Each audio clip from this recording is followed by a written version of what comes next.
রাজা মানলাম বাদশাহ মানলাম তোমায় মানলাম না, দুনিয়াতে সবাইকে চিনলাম তোমায় চিনলাম না। জোরে বলেন ঠিক কিনা? আল্লাহ রব্বুল আলামিনকে চিনি না, অথচ দুনিয়ার জমিনে হুব্বে দুনিয়া এবং দুনিয়ার আমার আপনার চরিত্রটা এত নষ্ট হয়ে গেছে, এই চরিত্র দিয়ে আল্লাহ রব্বুল আলামিনকে চিনার মতো কোনো শখও জাগে না। মুসলমান ইমানদার, লজ্জা স্থানের হেফাজত করেন, আপনার সতীত্ব টিকে থাকবে। ও মা, ও বাবা, আপনারা মনে করবেন না আমাদের কোনো হেফাজত নাই, আমাদের লজ্জা স্থান নাই। ও বাবা, আপনাদের চরিত্র ঠিক করেন, চরিত্র হেফাজত করেন। চরিত্র যদি হেফাজত না করেন, এই চরিত্রহীন মানুষের দুনিয়াতেও দাম নাই। কাল কিয়ামতের ময়দানে আল্লাহ রাব্বুল আলামিনের জাহান্নামে যাওয়া ছাড়া আর কোনো উপায় নাই। জোরে বলেন ঠিক কিনা? ও মুসলমান, আল্লাহ পাক রব্বুল আলামিন তাহলে চরিত্র সুন্দর করার কথা বলেছেন।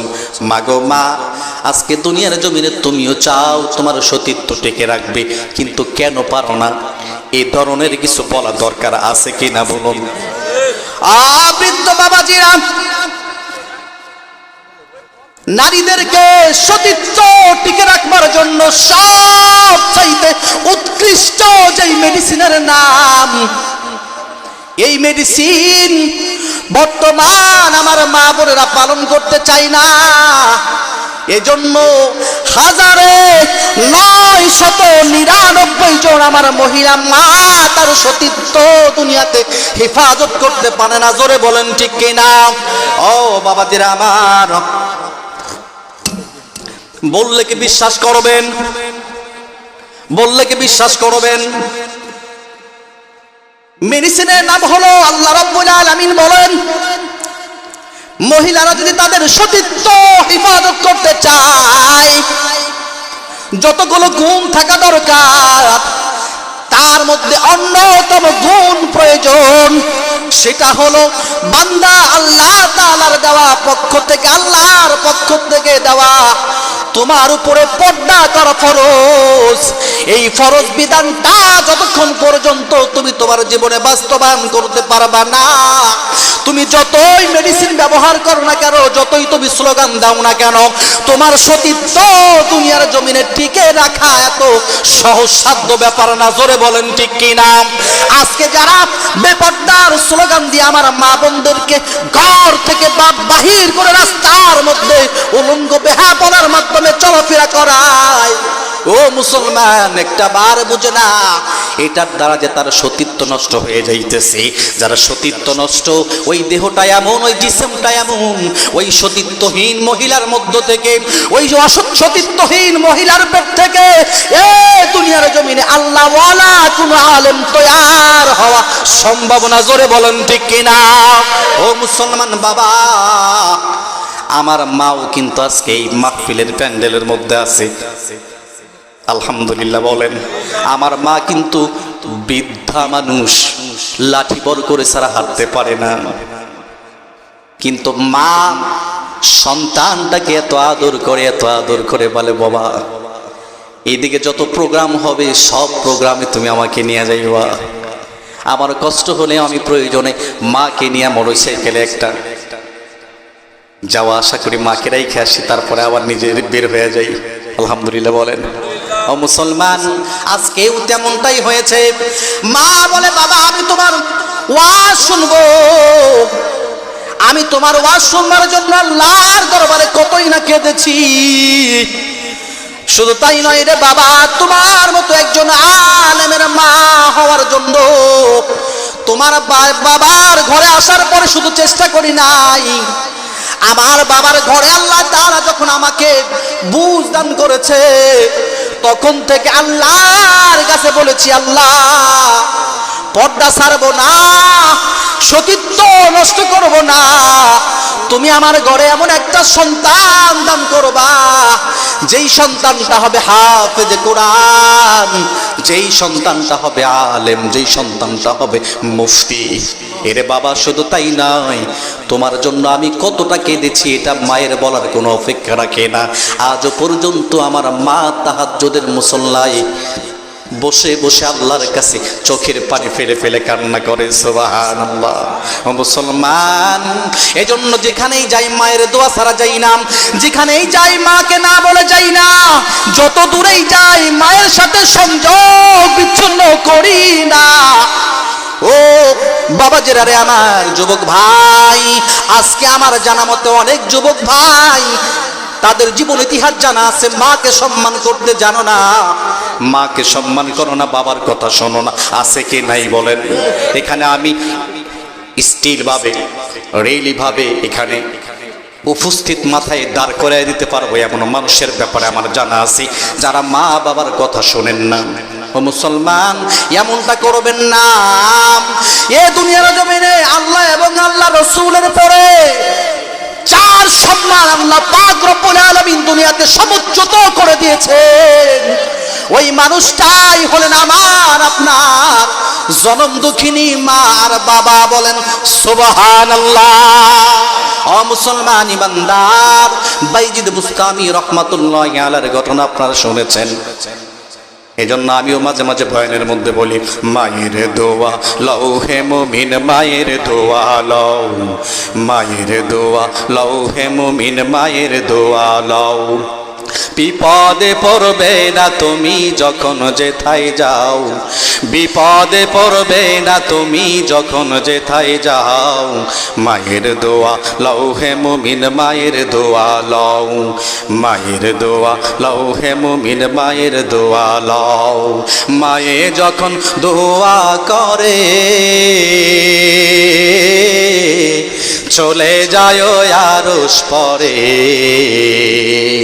সাথে সাথে কবুল হয়ে ফল দেখিতে পাও, সাথে সাথে কবুল হয়ে ফল দেখিতে পাও।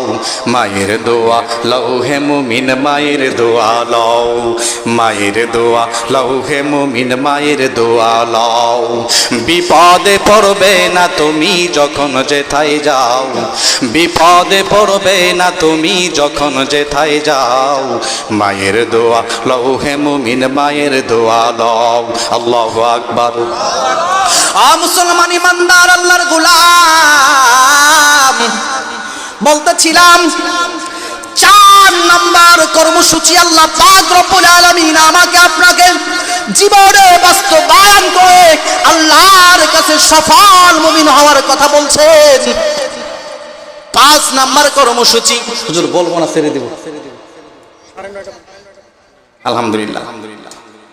মুসলমান ইমানদার আল্লাহর গোলাম, 5 নাম্বার কর্মসূচি আল্লাহ রাব্বুল আলামিন বলেন, ইল্লা আলা আজওয়াজিহিম ওয়া মা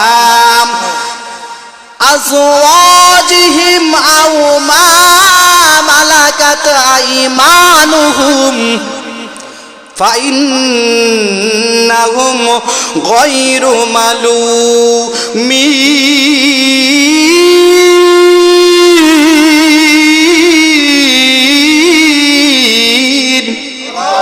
আল্লাহ পাক রব্বুল আলামিন বলেন 5 নাম্বার কর্মসূচির কথা আল্লাহ রব্বুল আলামিন বলেন, রে বান্দা, আল্লাহর দেওয়া ওয়াদা পালন করো, বান্দার দেওয়া ওয়াদা পালন করো। হে বান্দা, আমি আল্লাহর দেওয়া আমানত রক্ষা করো। হে বান্দা, বান্দার দেওয়া আমানত রক্ষা করো। বলি সুবহানাল্লাহ। মুসলমান ইমানদার, বিস্তারিত আলোকপাত করার সময় আমার হাতে নাই, শেষ করে দিব। আল্লাহ রাব্বুল আলামিন 6 নম্বর কর্মসূচির কথা এবারে বলবেন। কয় নাম্বার কর্মসূচির কথা বলেন? 6 নাম্বার কর্মসূচির কথা আল্লাহ রাব্বুল আলামিন বলেন, ফামানিবতাগা ওয়ারা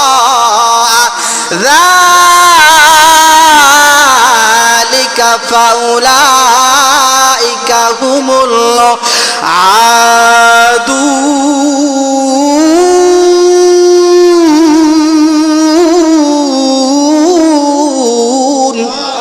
আল্লাহ রাব্বুল আলামিন বলেন 6 নাম্বার কর্মসূচি হলো বান্দা বান্দা নামাজ যথা সময় আদায় করো, যখনকার নামাজ তখন আদায় করো। সুবহানাল্লাহ। ফজরের নামাজ সূর্যোদয়ের আগে পড়ো, জোহরের নামাজ সূর্যটা ঢলার পরে পড়ো, আসরের নামাজ জোহরের নামাজের একটু পরে আদায় করো বান্দা, মাগরিবের নামাজ সূর্য অস্তের পরে বান্দা আদায় করে নাও। এ বান্দা ঈশার নামাজ সূর্য ডোবার পর রাতের 1/3 মধ্যে ঈশারের নামাজ আদায় করে নাও। বলি সুবহানাল্লাহ। কয়টা কর্মসূচি আওয়াজ করে বলেন। ও মুসলমান, বেজার হবেন না, এই লাইনে আলোচনা করতে একটু সময় লাগে, জোরে বলেন ঠিক কিনা? যে আলোচনা আমি শর্টকাট করলাম, আলোচনা আমাকে কর্তৃপক্ষ বলেছিলেন হুজুর আপনার জন্য 2.5 ঘন্টা থেকে 3 ঘন্টা সময়। আমি কিন্তু সেইভাবে আপনাদের সামনে আলোচনার বিষয়বস্তু মোতালা করে আপনাদের সামনে বসেছি বলে আলহামদুলিল্লাহ। ও মুসলমান, আর বলবো না। 6টা কর্মসূচির কথা আল্লাহ রাব্বুল আলামিন বললেন।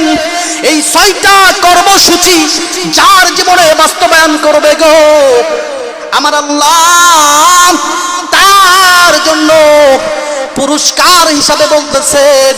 পরবর্তী আয়াতে কারিমার মধ্যে আল্লাহ তাআলা বলেন উলাইকা হুমুল ওয়ারিসুন।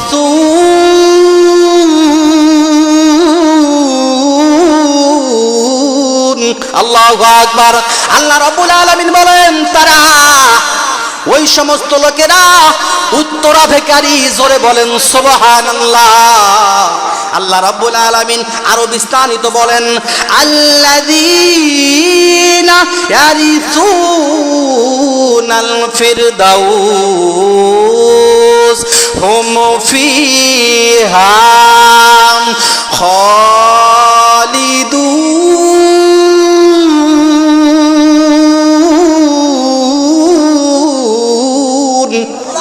আল্লাহ রাব্বুল আলামিন বলেন তারা জান্নাতের উত্তরাধিকারী। আল্লাহ পাক আরো বলেন তারা সেখানে স্থায়ীভাবে বসবাস করতে আরম্ভ করবে, থাকবে। সুবহানাল্লাহ। তাহলে 6 কর্মসূচি জীবনে বাস্তবায়ন করে কোথায় গেলাম আওয়াজ করে বলেন। আমার নাম হলো সফল মুমিন। সফল মুমিনকে আল্লাহ পাক রব্বুল আলামিন দান করলেন জান্নাতের উত্তরাধিকারী, অর্থাৎ সেখানে তারা স্থায়ীভাবে থাকবে নাকি দুনিয়ার মতো অস্থায়ীভাবে থাকবে? হে বাবা, স্থায়ী চান নাকি অস্থায়ী চান? যারা স্থায়ী চান তারা দুনিয়ার জমিনে এই 6টা গুণের অধিকারী হয়ে যান। ও বৃদ্ধ বাবাজিরা, পায়ে হাত দিয়ে বলে যাই, এ যুবকের দল, মা বাবার কথার অবাধ্য হইবা না। বৃদ্ধ বাবা, এখনো সময় আছে, জীবনটাকে কোরআনের সাথে সাজান। আমার আল্লাহ দুনিয়াতে যদিও কষ্ট দিতে পারেন, দুনিয়া তো মুমিনদের জন্য কষ্ট। দুনিয়া মুমিনদের জন্য কি বলেন? দুনিয়া মুমিনদের জন্য কষ্ট। সেই দুনিয়া সৃষ্টির পর থেকে নিয়ে আমার আপনার নবী রাসূলগণরা পর্যন্ত দিনের পথে থাকতে গিয়ে বেঈমানদের হাতের মার খাইছে কি খায় নাই? বর্তমানে আলেমরা ক্ষমতাসীনদের হাতের মার খায় কি খায় না? সবার হাতের মার খায় নাকি যারা জালিম তাদের হাতের মার খায়? এই জালিম কিয়ামত পর্যন্ত থাকবে। যারা জালিম, যারা স্বৈরাচার হবে গো, এরা আলেম ওলামাদেরকে দেখতে পারবে না। এদেরকে আপনি কেমন করে চিনবেন? আপনি যদি দেখেন কোন মানুষ ওলামায়ে কেরামের বিরুদ্ধে কথা বলে, চোখ রাঙায় কথা বলে, ওলামায়ে কেরামদেরকে দেখতে পারে না, মসজিদ মাদ্রাসার বিপক্ষে অবস্থান গ্রহণ করে, এই আল্লাহর বান্দা যতই সাধু সাজুক না কেন, ওকে আপনি চিনতে বাকি বুঝতে ভুল করবেন না, চিনতে বাদ রাখবেন না। ওই হলো স্বৈরাচার, ওই হলো ইসলামের ঘর গোর দুশ্মন। জোরে বলেন ঠিক কিনা? মুসলমান, ওরা যেমন ইসলামের সাথে না, আমরা ওদের সাথে নাই। আমি যদি ইসলামের পক্ষে না থাকি, আপনারা আমার সাথেও থাকবেন না। জোরে বলেন ঠিক কিনা? কিনা? আল্লাহ, আমার মতো দুর্বল আল্লাহ কান্না চলে আসে। এটা মায়ের দোয়া, আপনাদের দোয়া, আপনাদের ভালোবাসা, আন্তরিকতা। আল্লাহ, এই যে কথাগুলো বলতেছি, আমি তো এতটা শক্তিশালীও না, আমি তো এতটা মানে এতটা